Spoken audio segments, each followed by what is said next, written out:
I know people do it because it'd be fun, but that's a war dance.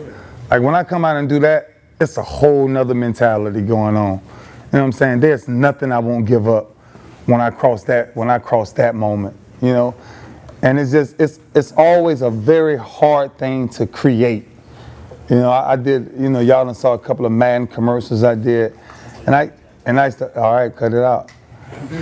I used to always tell them, you know, I understand acting. Acting is, you know, getting up and acting your role out or whatever it is. But my job ain't acting. That's the difference of me, us, and actors.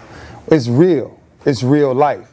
So when I come out that tunnel and I'm doing that dance, I'm fighting for my life. I ain't fighting for one play or the game. It's my life out here. And that's another man say he finna hit me in my mouth. Right then it's personal. So that's why that dance is, that's what he was talking about. It's just personal, man. Yeah. No athlete doesn't have self-doubt. The only thing that relieves self-doubt is preparation. And that's why I believe in the 5 Ps. Proper preparation prevents poor performances. Period. If I'm doubting myself about, man, this offense look, they rough. Then you know what? I'm gonna double my film study. Because the game of football ain't gonna never change. You know what I'm saying? Me tackling somebody or me hitting somebody, that it ain't gonna never change. So the doubt is what you see from the other side. Ooh, am I scared of that? No, you're only scared of it because of lack of preparation. You see? Like if you running 100 against somebody, you're only scared of the person, or nervous about the person because you don't know, you've never really seen them run, if you studied them or not. It's the same thing with football. So how to relieve self-doubt is proper preparation. My studying, I ain't talking to nobody when I study. Because I want to see every little thing. I want to see if your knuckles down on run plays, if your hands sitting high on pass plays, if your leg back a little further on screens, whatever it may be. It's going to be some little small edge that you're going to give away in that game. And that's what removes doubt. What removes doubt is confident of knowing. So when I'm lining up against, take the last 2 games for the AFC Championship, which was Houston. Now I'm seeing the same play that Arian Foster ran on the Indianapolis Colts. Same backside 3x1 screen. And I'm sitting there watching film and I'm like, wow, he went 74 yards on the Colts on a big 3rd down when nobody's recognizing that it's a simple screen. That's all it is. But everybody dropping back. Oh, let me drop back long distance. I got to get all the way back to protect the 1st down marker. They threw a basic screen. We come in the game in Baltimore. I'm sitting there, it's 3rd down. That's what I say, you got to block out everything. Crowd loud, you can't hear nobody talking. And I'm seeing Arian Foster, and he's acting like he's invisible. Like nobody can see him. Y'all know how running backs, they stand still when screens come, you know? And he's just sitting there, and I said, yeah, y'all know what I'm talking about. And then so he's just sitting there, and I'm like, I know they're not finna run this screen. Do they think I'm that dumb? When they just, because that's what I be thinking sometimes. Seriously, I be out there like, man, they gonna run this for real? And next thing you know, I'm seeing him, and he stepped up, and I said, they gonna run it for real. And I said, they gonna ask this man 300 plus pounds to block me or beat me to this point? That's why I was telling y'all about out there. About out there, ain't no rule and ain't no law in being first. That's me being first to that play. I could have easily called my boys and say, screen. Hell with that, let me go make this play. Let me go get off the field. By the time he turned around, pop, pop, pop. It's simple. You know what I'm saying? Yeah. You don't want to take for granted, back to your question, what happens when you deal with self-doubt? Yeah. The root of it is unpreparation, when you're not prepared. When you're not prepared. When you're not prepared. It's like all of us have taken tests before. You know that test, I ain't really studied for. You're going like, oh, we really got this test. And then you got that test you really studied for. You're like, man, come on, let's take this test. When you prepare, it prevents all that, a little self-doubt. You know? Yeah. From the time I get in my house, I take an hour break, probably an hour break. I walk my dogs, you know, let them mess around for a minute. And then I'm on my computer. From the time I get on my computer, let's say 7 o'clock, I probably end 1:30, 2 o'clock. Every day. 6 hours of rest. Every day. Until I fall asleep. and Monday, that's gonna be Sunday night, Monday, Tuesday, Wednesday, Thursday, Friday, Saturday. When I'm in my hotel, I'm up at meetings, I'm like, Coach, man, hurry up with the meetings. You know, I always sit and film, and you know, guys will be watching the tape together, and they'll be like, oh man, and I'll be like, this your first time seeing that? Like, I done saw this 30 times, you know, because that's just part of my swagger, you know. My swagger is, look, I'm gonna talk about what I'm gonna do, because I'm gonna study, I'm gonna prepare about what I'm gonna do, because when I'm on the field, it's just me against you, so it don't matter. Flexibility is everything you'll ever do in life. I don't care how fast you run or how you jump. If you're not flexible, you're gonna have major problems the rest of your career. It'll never change. And that's what a lot of athletes, definitely with muscle mass, that has certain muscle mass, like a bunch of y'all guys who look awesome, y'all muscle mass kind of works against you if you don't keep them flexed. Just like a rubber band. Take a rubber band that's real tight, but if you keep pulling it to loosen up, same way your body is. But if you don't, if you just leave it, it tightens and tightens and tightens. And every time you run it, every time you lift, every time you just get tighter and tighter and tighter. That's why you see guys' hips won't move. That's why on that karaoke drill, when I say turn, pick up that hip, turn that hip, make that hip work. It's a band. Everything we have are bands. And that's why I believe a lot of athletes won't get into stretching. Like I'm big, I do yoga. You know, she stretches me an awful lot.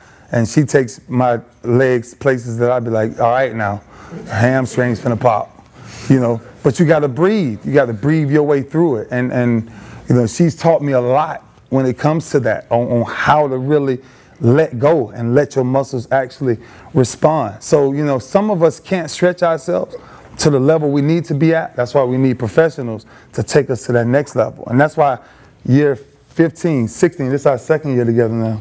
So second year together now. So I got in contact with her, found her in year 15. You see what people will say, oh man, you done made 12, 13 Pro Bowls, why keep going? Because I'm always looking for that next edge.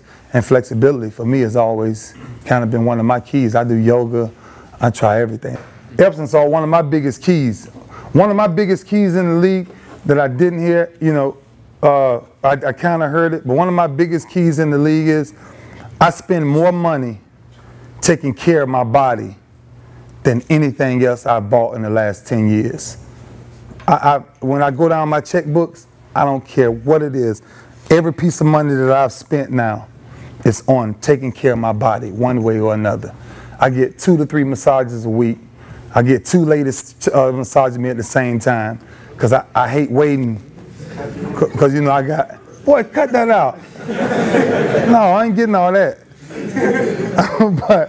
but it just be so many aching parts, and instead of waiting a whole hour, you know what I'm saying, or 30 minutes when she's on the lower part of your body, I like the upper part to be getting done at the same time.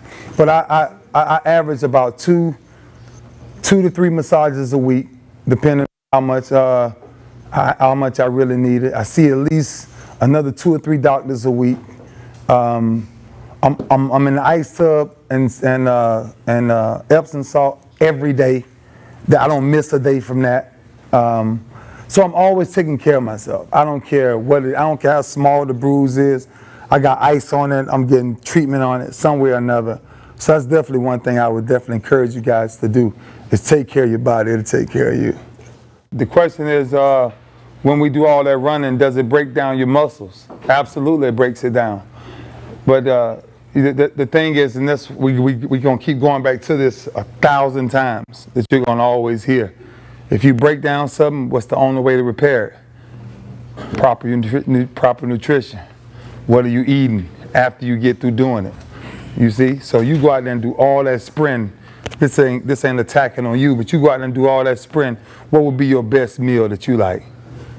You ain't got to be good. You just say what you like. What's your meal? See what I'm saying? See what I'm saying? I'm just saying. Yeah. So his answer was, after you do all that running, he come back in and the first thing he has is pizza. No, not what I have, but that's my favorite meal. Well, okay. All right, my bad. That's his favorite meal. That's your favorite meal. I love pizza. Don't get me wrong, I love pizza, but I just don't eat it. But I'm just saying, it's like, you know, it's just like a car, you know? You run a car real hard, you know, and then somebody say, what's wrong with your car? You ain't never got to check for oil. You ain't never put the proper gas in it. It's the same thing with your body. You know what I'm saying? That's why I think a lot of us don't understand our bodies are just like machines. If you take care of your body right, it'll take care of you. So no matter how much running we do, no matter how much breaking down you do, you properly hydrate, you properly put the right fuel back in you, your body responds that quick. I mean, your body never even thinks about responding. It just responds. So it takes all of the things, all the nutritious things that you put it back in you, broccoli, asparagus, beets, ginger, kale, anything that you put back in you that really helps you, it responds to it that quickly. So instead of holding it on, where most men grab all their weight is in their stomachs, instead of holding on to that, it distributes it on everywhere it's supposed to go way faster than you should when you're eating the proper things. That's why everything I start with running wise, by the time I get to my second leg of running, I'm back fresh. I'm back bouncing again because I'm like, you know. And for the last 3.5 months, then this is a little, you know, more technical for you guys, but I've been juicing. So I've been juicing like every meal, which is no matter what it is, no matter if it's broccoli, asparagus, beets, cabbage, lettuce, spinach, grapefruits, carrots, blueberries, blackberries, and I just put all that stuff and I just juice it down. Boom, boom, boom. So after I juice, I just drank 2 large cups of it. That's my meals. You see, but that's understanding the body. That's understanding how important it is for a 22-year-old, you know, like these young kids coming in the league now, 21, 22 years old, saying, oh, guess what? I ran a 4.240. I ran a 4.340. That's only one run. So anybody can gear themselves up to run one time. But what about when you got to see me in the fourth quarter, 60 minutes, a half an inch to make that yard? If you on pizza, if you on french fries, you on burgers, and I'm sleeping off broccoli and asparagus, you in trouble. You in trouble. So that's the difference of really getting your body to respond much quicker than what you feel. Because going through it fatigue-wise, that's why I told y'all when we first started, everybody in here, if you really put out what you're supposed to put out, you're going to fail. I mean, that's the way we draw up my programs. I don't draw up my programs to go in the weight room and say, hey, come on, man, look, let's write up this. And I know I can do this. I know I can do that. Yeah, that's the easiest thing ever. The hardest thing ever is to draw up something that you know you can't complete.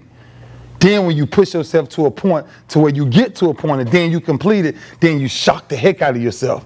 Because you're sitting there saying, I completed that. Maybe not in week 1, maybe in 2, 3, 4, 5. You maybe come back and complete that. And that's the process of training your body.